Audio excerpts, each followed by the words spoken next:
முக்கிய செய்திகள். இந்தியாவில் அடுத்த 10 ஆண்டுகளில் ஜப்பான் 6 லட்சம் கோடி ரூபாய் முதலீடு. விண்வெளி ஆய்வு, பாதுகாப்பு ஒத்துழைப்பு உட்பட 13 ஒப்பந்தங்கள் கையெழுத்து. மனதின் குரல் நிகழ்ச்சி நடத்தி மக்கள் குமுறலை வெளிப்படுத்துவார்கள். மோடியின் வெற்றிக்கு பின்னால் உள்ள உண்மை குறித்து ராகுல் விமர்சனம். எதிர்கால சந்ததிக்காக உண்மையான கூட்டாட்சியை வலுப்படுத்த வேண்டும். முதலமைச்சர்கள், அரசியல் கட்சி தலைவர்களுக்கு ஸ்டாலின் அழைப்பு. 8000 கோடி ரூபாய் பிட்காயின் மோசடி விவகாரத்தில் நடந்த ஆள் கடத்தல் வழக்கு. குஜராத் முன்னாள் பாஜக எம்எல்ஏ உட்பட 14 பேருக்கு ஆயுள் தண்டனை.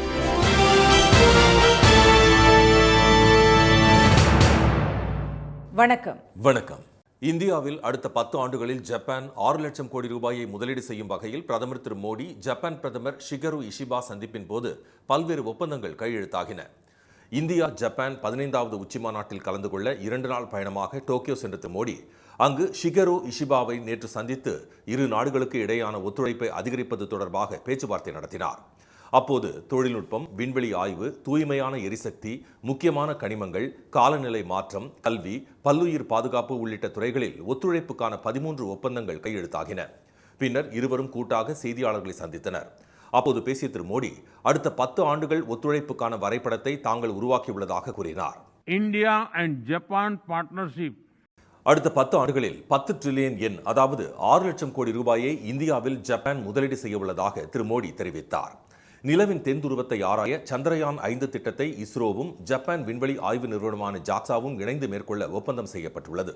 செயற்கை நுண்ணறிவு, செமிகண்டக்டர், இணைய மற்றும் டிஜிட்டல் பொது உள்கட்டமைப்பு போன்ற வளர்ந்து வரும் தொழில்நுட்பங்களில் இரு நாடுகளும் கூட்டு ஆராய்ச்சி மேற்கொள்வதுடன் தொழில்நுட்ப வல்லுநர்களை உருவாக்கவும் முடிவு செய்யப்பட்டுள்ளது.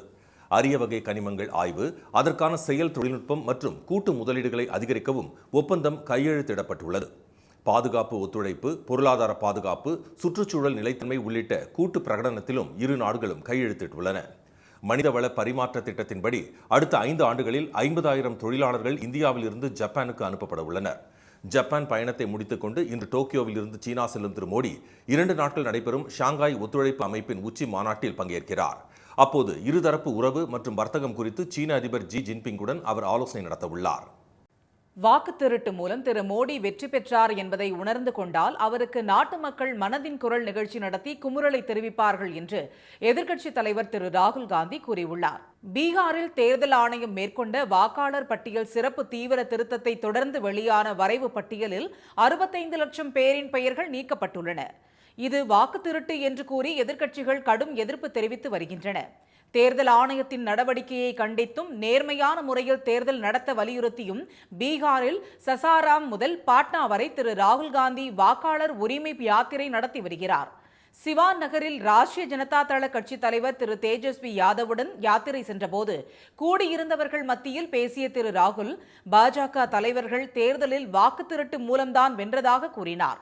அவர்களது வெற்றிக்கு பின்னால் உள்ள இந்த உண்மையை நாட்டு மக்கள் உணர்ந்த பிறகு மனதின் குரல் நிகழ்ச்சியை திரு மோடிக்காக மக்களே நடத்தி தங்கள் உள்ள குமுறலை வெளிப்படுத்துவர் என்று அவர் தெரிவித்தார்.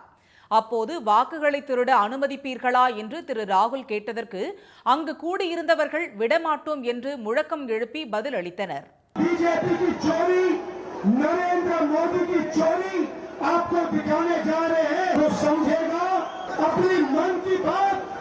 नरेंद्र मोदी को बताएगा वोट चोर। வாக்காளர் உரிமை யாத்திரைக்கு ஆதரவளிக்கும் பீகார் மக்களுக்கு நன்றி தெரிவித்த திரு ராகுல் வாக்கு திருட்டு பிரச்சனையில் நாட்டு மக்களுக்கு அவர்கள் விழிப்புணர்வை ஏற்படுத்தி இருப்பதாக குறிப்பிட்டார். வாக்கு திருட்டு என்பது ஏழைகள், தாழ்த்தப்பட்டவர்கள், பொருளாதாரத்தில் பின்தங்கியவர்களின் உரிமைகளை பறிப்பதற்கான முதற்கட்ட நடவடிக்கை என்று அவர் எச்சரித்தார். அரசியல் அமைப்பு சட்டத்தை அழித்து பல்வேறு தரப்பினரின் உரிமைகளை ஒடுக்க பாஜக விரும்புவதாக திரு ராகுல் காந்தி குற்றம் சாட்டினார். அடுத்த மாதம் 1ஆம் தேதி பாட்னாவில் திரு ராகுல் காந்தியின் யாத்திரை நிறைவு பெறுகிறது. இதனிடையே வரைவு வாக்காளர் பட்டியலில் இடம்பெற்றவர்களில் போதிய ஆவணங்களை சமர்ப்பிக்காதவர்களுக்கு வாக்காளர் பதிவு அலுவலர் முன் ஆஜராகுமாறு தேர்தல் ஆணையம் நோட்டீஸ் அனுப்பியுள்ளது. அந்த வகையில் நேபாளம் மற்றும் மேற்கு வங்கத்தை ஒட்டிய 8 மாவட்டங்களில் பதிவு செய்த வாக்காளர்களுக்கே அதிக எண்ணிக்கையில் நோட்டீஸ் அனுப்பப்பட்டுள்ளது. இதனிடையே வரைவு வாக்காளர் பட்டியலில் இடம்பெறாதவர்கள் ஆட்சேபனைகளை தெரிவிப்பதற்கான கெடு தேதியை செப்டம்பர் 1ஆம் தேதி என்பதிலிருந்து நீட்டிக்க கோரி உச்சநீதிமன்றத்தில் ராஷ்டிரிய ஜனதா தளம் கட்சி மனு தாக்கல் செய்துள்ளது. இந்த மனுவை வரும் 1ஆம் தேதி விசாரிப்பதாக உச்சநீதிமன்றம் தெரிவித்துள்ளது. உண்மையான கூட்டாட்சியை வலுப்படுத்த ஒத்துழைக்குமாறு அனைத்து மாநில முதலமைச்சர்களுக்கும் அரசியல் கட்சி தலைவர்களுக்கும் தமிழ்நாடு முதலமைச்சர் திரு மு.க. ஸ்டாலின் வேண்டுகோள் விடுத்துள்ளார்.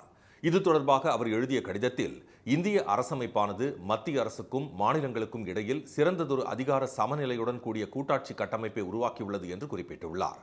ஆனால் தொடர்ச்சியான அரசியலமைப்பு திருத்தங்கள், மத்திய சட்டங்கள் மற்றும் மத்திய அரசின் கொள்கைகள் அதிகார சமநிலையை மத்திய அரசுக்கு சாதகமாக படிப்படியாக சாய்த்துள்ளதாக திரு ஸ்டாலின் விமர்சித்துள்ளார்.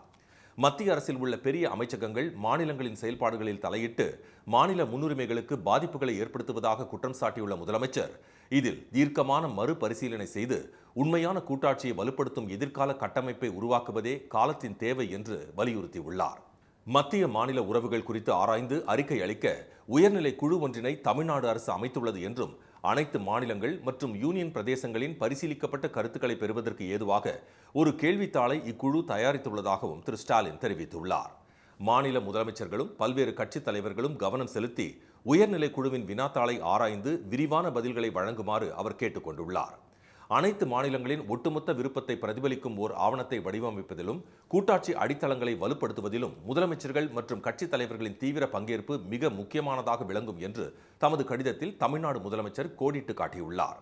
இந்த முயற்சி அரசியல் மற்றும் கட்சி வேறுபாடுகளுக்கு அப்பாற்பட்டது என்று கூறியுள்ள திரு ஸ்டாலின், நமது அரசியல் அமைப்பின் கூட்டாட்சி உணர்வை புதுப்பித்து எதிர்கால சந்ததியினருக்கு வலுவான, ஒன்றுபட்ட மற்றும் உண்மையான கூட்டாட்சி கொண்ட மத்திய அரசை வழங்குவோம் என்று கேட்டுக்கொண்டுள்ளார். 8000 கோடி ரூபாய் பிட்காயின் மோசடி தொடர்பான வழக்கில் முன்னாள் பாஜக எம்எல்ஏ, காவல்துறை அதிகாரி உட்பட 14 பேருக்கு அகமதாபாத் நீதிமன்றம் ஆயுள் தண்டனை விதித்து தீர்ப்பளித்துள்ளது. குஜராத் மாநிலம் சூரத்தில் செயல்பட்டு வந்த ஒரு நிறுவனத்தின் மூலம் பெருந்தொகையை சைலேஷ் பட் என்ற தொழிலதிபர் பிட்காயினில் முதலீடு செய்துள்ளார். 8000 கோடி ரூபாய் வரை பலர் முதலீடு செய்திருந்த நிலையில் அந்த நிறுவனத்தை உரிமையாளர்கள் திடீரென மூடிவிட்டனர். இதனால் நூற்றுக்கணக்கான தொழிலதிபர்களின் பணம் மோசடி செய்யப்பட்டது. இந்நிலையில் சைலேஷ் பட் அந்த நிறுவனத்தை நடத்தி வந்தவர்களை கடத்தி வந்து தான் முதலீடு செய்த பிட்காயின்களை வலுக்கட்டாயமாக பெற்றதாக கூறப்படுகிறது. இதை அறிந்த தாரி தொகுதி பாஜக முன்னாள் சட்டமன்ற உறுப்பினர் நளின் கோடடியா, அம்ரேலி காவல் துணை கண்காணிப்பாளர் ஜெகதீஷ் பட்டேல், அப்போதைய காவல் ஆய்வாளர், 9 காவலர்கள், 2 வழக்கறிஞர்கள் உள்ளிட்ட 15 பேர் சைலேஷ் பட்டை கடத்தி வந்து மிரட்டி 32 கோடி ரூபாய் மதிப்புள்ள 200 பிட்காயின்களை பறித்துக் கொண்டதாக குற்றம் சாட்டப்பட்டது. 2018ஆம் ஆண்டு நடந்த இந்த சம்பவம் குறித்து உள்துறை அமைச்சரிடம் சைலேஷ் பட் அளித்த புகாரின் பேரில் குற்றப்புலனாய்வுத்துறையினர் வழக்கு பதிவு செய்து விசாரணை நடத்தினர். இந்த வழக்கை விசாரித்த ஊழல் தடுப்பு நீதிமன்ற சிறப்பு நீதிபதி திரு பாரத் பாஸ்கர் பாய் ஜாதவ் குற்றம் சாட்டப்பட்ட முன்னாள் சட்டமன்ற உறுப்பினர், காவல்துறையினர் உள்ளிட்ட 14 பேருக்கும் ஆயுள் தண்டனை விதித்து நேற்று தீர்ப்பளித்தார். மக்கள் பிரதிநிதிகள், அரசு அலுவலர்கள் மற்றும் தனிப்பட்ட நபர்கள் மத்தியில் புறையோடி உள்ள ஊழலை ஒழிக்க கடும் தண்டனை அவசியம் என நீதிபதி குறிப்பிட்டுள்ளார்.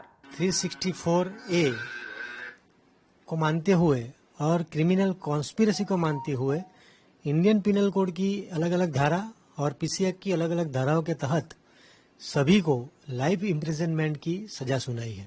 இந்த வழக்கில் குற்றம் சாட்டப்பட்டவர்களுக்கு சில பிரிவுகளின் கீழ் 1 முதல் 3 ஆண்டு வரை சிறை தண்டனையும் கூடுதலாக விதிக்கப்பட்டுள்ளது.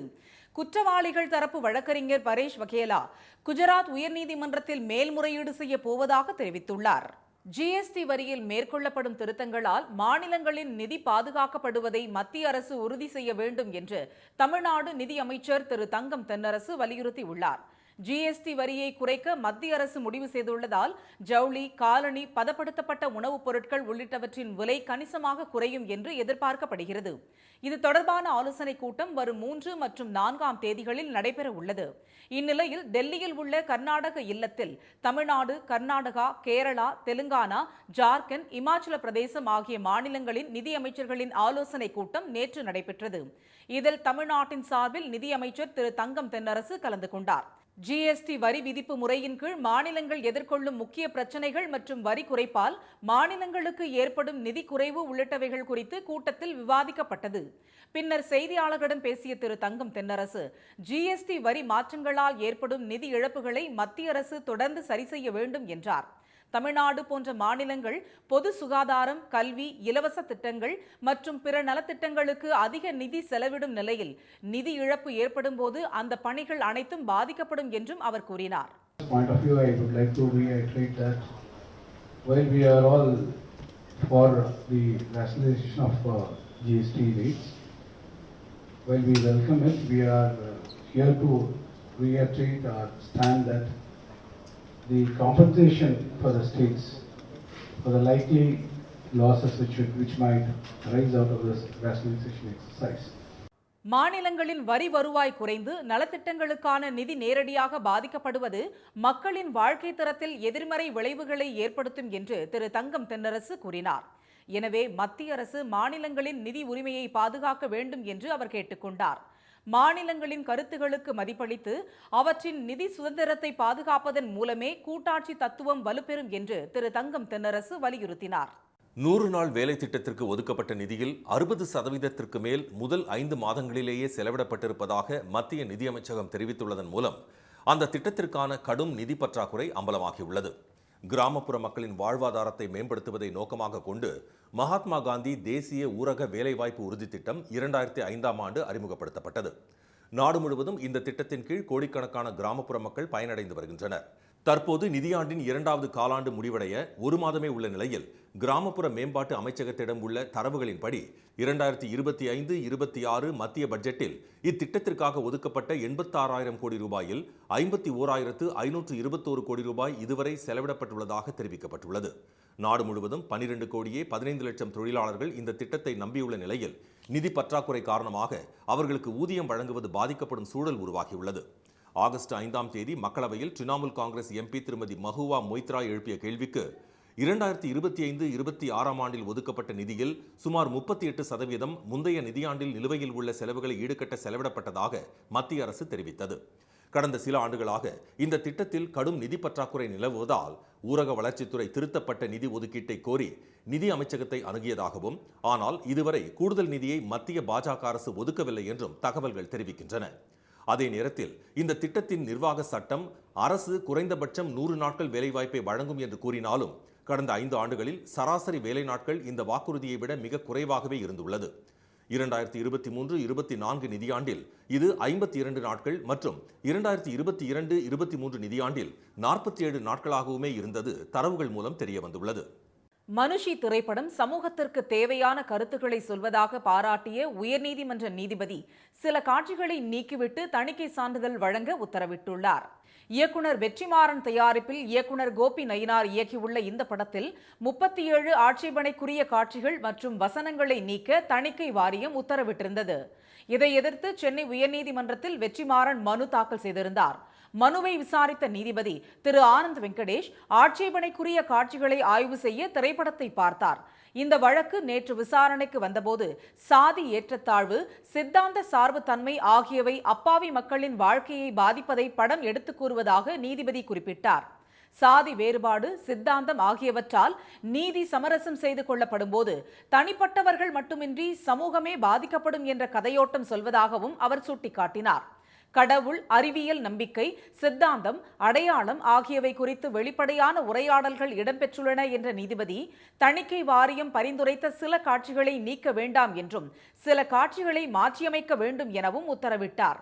2 வாரங்களில் தணிக்கை வாரியம் சான்றிதழ் வழங்கவும் நீதிபதி உத்தரவிட்டு வழக்கை முடித்து வைத்தார். தமிழ்நாட்டிற்கு கல்வி நிதி வழங்காத மத்திய அரசை கண்டித்து காங்கிரஸ் நாடாளுமன்ற உறுப்பினர் திரு சசிகாந்த் செந்தில் காலவரையற்ற உண்ணாவிரதத்தில் ஈடுபட்டுள்ளார். திருவள்ளூரில் உள்ள எம்பி அலுவலகத்தில் நேற்று உண்ணாவிரதத்தை தொடங்கிய அவர் எந்த அரசாங்கமும் கல்வி நிதி வழங்குவதை அரசியல் ஆதாயத்திற்காக மறுக்க முடியாது என கூறினார். குழந்தைகளின் கல்வியுடன் மத்திய அரசு விளையாடுவதாக குற்றம் சாட்டிய திரு சசிகாந்த் செந்தில் தமிழ்நாட்டிற்கு வழங்க வேண்டிய கல்வி நிதி 2400 கோடி ரூபாயை உடனே மத்திய அரசு விடுவிக்க வேண்டும் என்று வலியுறுத்தினார். இமீடியட்டா அந்த தொகையை நீங்க ரிலீஸ் பண்ணணும். அப்புறம் இந்த நியூ எஜுகேஷன் பாலிசியை வச்சு பிளாக்மெயில் பண்றது, அப்புறம் குழந்தைகளின் எதிர்காலத்திற்கு முட்டுக்கட்டையாக இருப்பது, நாங்கள் கொடுத்த வரி பணத்தை திருப்பி எங்களுக்கு நிதியாக கொடுப்பதற்கு நீங்க கொடுக்க முடியாதுன்னு அராஜக போக்கோடு பதில் சொல்வதெல்லாம் விட்டுவிட்டு இமீடியட்டாக அந்த பணத்தை நம்மளுடைய தமிழக அரசாங்கத்துக்கு விடுவிக்க வேண்டும் என்ற ஒரு டிமாண்டோட இந்த காலவரையற்ற உண்ணாவிரதத்தை நாங்கள் உட்கார்றோம். இதே கோரிக்கைக்காக திண்டுக்கல்லில் உண்ணாவிரதம் மேற்கொண்டுள்ள காங்கிரஸ் கட்சியினர் தமிழகத்தை அனைத்து துறைகளிலும் மத்திய பாஜக அரசு வஞ்சித்து வருவதாக குற்றம் சாட்டினர். கல்வி நிதி நிறுத்தப்பட்டதால் கட்டாய கல்வி சட்டத்தின் கீழ் தனியார் பள்ளிகளுக்கு வழங்க வேண்டிய நிதி தடைப்பட்டுள்ளதாகவும் ஆசிரியர்களுக்கு ஊதியம் வழங்க முடியாத நிலை உருவாகும் என்றும் உண்ணாவிரதத்தில் ஈடுபட்டவர்கள் தெரிவித்தனர். மீண்டும் முக்கிய செய்திகள். இந்தியாவில் அடுத்த 10 ஆண்டுகளில் ஜப்பான் 6 லட்சம் கோடி ரூபாயை முதலீடு செய்யும் வகையில் பிரதமர் மோடி ஜப்பான் பிரதமர் சந்திப்பின் போது பல்வேறு ஒப்பந்தங்கள் கையெழுத்தாகின.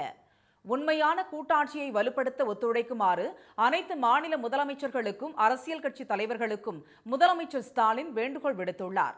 8000 கோடி ரூபாய் பிட்காயின் மோசடி தொடர்பான வழக்கில் முன்னாள் பாஜக எம்எல்ஏ, காவல்துறை அதிகாரி உட்பட 14 பேருக்கு அகமதாபாத் நீதிமன்றம் ஆயுள் தண்டனை விதித்தது. இத்துடன் இந்த செய்திகள் நிறைவடைகின்றன. மீண்டும் சன் டிவியில் செய்திகள் மாலை 6 மணிக்கு. செய்திகளை உடனுக்குடன் தெரிந்து கொள்ள QR கோடை ஸ்கேன் செய்து சன் நியூஸ் வாட்ஸ்அப் சேனலில் இணைந்திருங்கள். வணக்கம்.